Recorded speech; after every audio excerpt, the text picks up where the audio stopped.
Bonjour tout le monde et bienvenue sur ma chaîne Physio 2.0. Aujourd'hui je vous retrouve pour un sujet que tout le monde connaît ou presque. Je vais vous parler des entorses de cheville.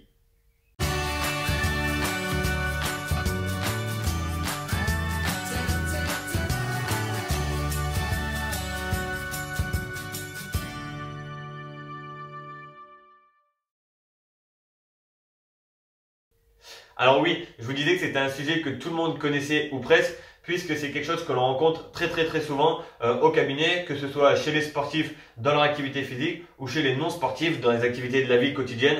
Le pied qui part dans un trou, on rate une bordure, on veut aller un petit peu vite et on glisse. C'est une pathologie qu'on rencontre extrêmement souvent et qui n'est pas souvent très bien soignée, ou en tout cas dans un tout premier temps, les bons réflexes ne sont pas adoptés. Donc je vous fais cette petite vidéo pour vous expliquer quels sont les bons réflexes à adopter en cas d'une entorse de cheville. Déjà, ce qu'il faut savoir, c'est que dans 90% des cas, c'est une entorse qui se fait sur l'extérieur du pied et dans 10% des cas, plutôt sur l'intérieur, c'est un petit peu plus rare. Et dans la médecine, les protocoles que l'on utilise évoluent très souvent. Vous avez sûrement déjà entendu parler du protocole RICE, qui est ensuite devenu le protocole PRICE, pour ensuite devenir le protocole POLICE, dans lequel on parlait donc du coup de protection, optimal loading, ICE pour la glace, C pour compression et le E pour élévation. C'était un petit peu tous les conseils que l'on donnait aux patients pour soigner les entorses de cheville, ou en tout cas diminuer le problème sur le court terme, sur le très court terme. Et aujourd'hui, ces protocoles ont évolué. Vous allez vite vous rendre compte avec le nouveau protocole que je vous présente qu'il y a certaines choses qui ont été un petit peu peaufinées, voire même certaines choses qui ont été supprimées, puisqu'on s'est rendu compte que ça ne faisait absolument pas de bien, voire même des fois ça pouvait faire un petit peu de tort. Aujourd'hui, je vais donc vous parler du tout nouveau protocole et retenez-le bien, il est hyper facile, c'est le Peace and Love. Voilà, franchement, il n'y a pas plus compliqué, il faut juste retenir ces deux mots et vous saurez comment bien réagir en cas d'entorse de cheville. Alors, pourquoi Peace and Love? Le P, c'est à nouveau pour protection. Évidemment, vous venez de vous faire un traumatisme, vous venez de vous faire une entorse, les tissus sont endommagés. Pendant 2 ou 3 jours, on évite de mettre la cheville à nouveau en stress et on va éviter de stresser les tissus qui ont été lésés. Le E, c'est pour élévation. Encore une fois, celui-là, il était d'ailleurs dans les anciens protocoles. Il est très important de mettre le membre inférieur en l'air pour favoriser le retour veineux et lymphatique. Et pour ça, l'idéal, c'est d'avoir la cheville à une hauteur supérieure de celle du cœur. La troisième lettre, c'est le A. C'est pour anti-inflammatoire, mais c'est pour anti-inflammatoire à éviter. Et dans anti-inflammatoire, je ne parle pas juste des comprimés, je parle de tout ce qui est anti-inflammatoire et notamment la glace. C'est là la grosse différence avec les anciens protocoles. On ne glace plus une cheville lorsqu'on a eu une entorse. Il y a des études qui ont montré qu'en fait cette inflammation était la toute première phase de la cicatrisation et qu'elle était importante, qu'elle soit là et qu'elle pouvait commencer à soigner la cheville. Donc on ne glace pas une entorse toute fraîche et surtout on ne prend pas d'anti-inflammatoires oraux. C'est à la fois inutile et surtout mauvais, puisqu'on va diminuer l'inflammation et du coup ne pas laisser la cicatrisation se faire. Nous arrivons ensuite au C, c'est la compression. Celle-là était déjà aussi dans les anciens protocoles. Il est très important d'éviter que la cheville elle gonfle dû à l'œdème et dû au saignement. Donc voilà, que ce soit un bandage compressif, même une chaussette compressive ou voire même un tape, il est important de maintenir la cheville bien compressée. Je vous ferai peut-être une petite vidéo pour vous montrer comment faire un bon bandage compressif au niveau de la cheville. Le E, la cinquième lettre et la deuxième fois qu'on croise le E, c'est pour éducation. Et ça, vous êtes déjà un petit peu en train de le faire. En fait, il est très important que le patient, en l'occurrence là, celui qui s'est fait l'entorse de cheville, soit éduqué sur les bons réflexes à adopter pour soigner sa cheville, pour ne pas être surmédicalisé, c'est-à-dire ne pas avoir un repos qui est trop long et ne pas faire les mauvaises choses, ne pas être surmédicamenté, c'est très important aussi. Je viens de vous expliquer que les anti-inflammatoires étaient mauvais, donc un patient qui est au courant, au moins ne va pas prendre ces médicaments qui sont en vente de façon libre et très facile d'accès. Et aussi pour être au courant de quelles sont les bonnes techniques et quelles sont les bonnes choses à adopter pour soigner cette cheville. On a entendu énormément de choses. J'ai des patients des fois qui arrivent au cabinet en pensant avoir fait plein de bonnes choses pour leur cheville et au final c'était tout l'inverse et ils ont même un petit peu retardé leur cicatrisation.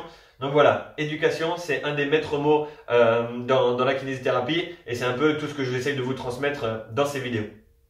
On va ensuite attaquer le love.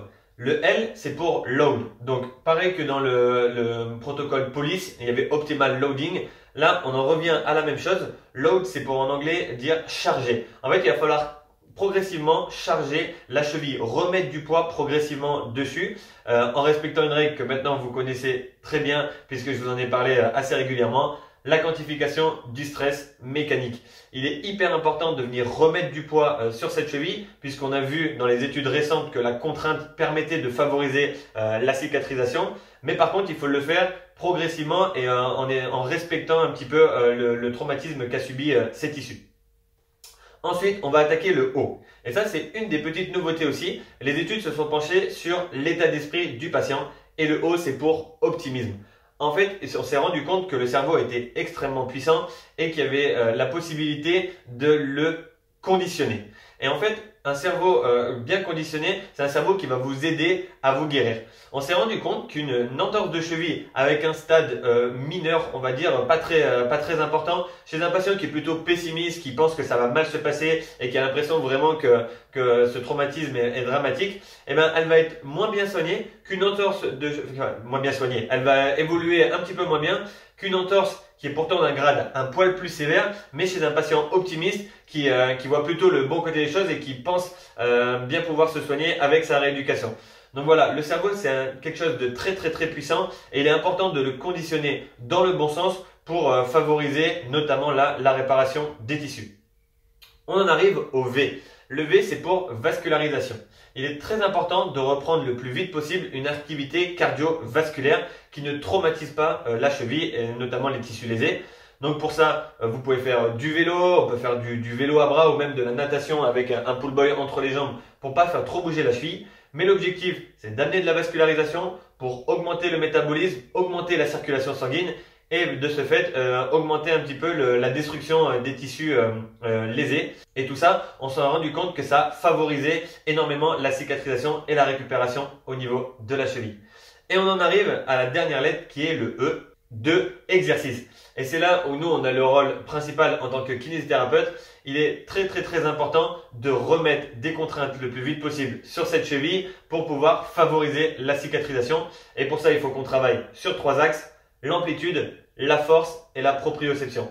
C'est très important. On a vu que ça favorisait à la fois la cicatrisation et ça va également éviter les récidives. C'est une pathologie, l'entorse de cheville, qu'on croise très souvent, mais on la croise très souvent en récidive. Une personne qui s'est fait une entorse qui paraissait bénigne, l'entorse a gonflé, elle a été chaude, peut-être qu'elle a mis de la glace, peut-être qu'elle a pris des anti-inflammatoires, elle est restée au repos une semaine, voire 2, et puis ça se passe bien, elle a plus de douleur, elle recommence son activité. Mais en fait, tout ça, s'il n'y a pas eu un travail de proprioception, notamment de force, et même un travail un petit peu d'amplitude au niveau de la cheville, on garde une certaine instabilité, on garde une certaine fragilité.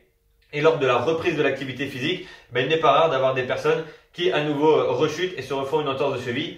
Donc ces exercices sont très importants. Je vous ferai une vidéo détaillée là-dessus pour vous montrer un petit peu des exercices pour les 3 plans, que ce soit la force, l'amplitude et la proprioception, mais il est très important de les faire encadrer par un kiné pour faire les choses dans le bon sens et toujours en respectant la quantification du stress mécanique et ne pas vouloir aller trop vite pour ne pas se faire plus de mal que de bien. Donc voilà, c'est plutôt simple. Il n'y a rien de très compliqué à faire lorsque vous avez une entorse de cheville. Vous respectez ce protocole, vous vous faites suivre rapidement par un kinésithérapeute et vous verrez que vous allez très vite être bien soigné et avoir des récupérations plus rapides que ce que vous pouviez faire avant. Comme d'habitude les amis, si cette vidéo vous a plu, je vous laisse vous abonner à ma chaîne en cliquant sur ce bouton juste là. Retrouvez mes anciennes vidéos juste ici. Vous pouvez également me retrouver sur Instagram avec le profil Ma Chaîne Physio 2.0. Bougez bien, bougez mieux, bougez souvent. Soyez peace and love avec vos chevilles et tout ira bien. À bientôt. Bye bye.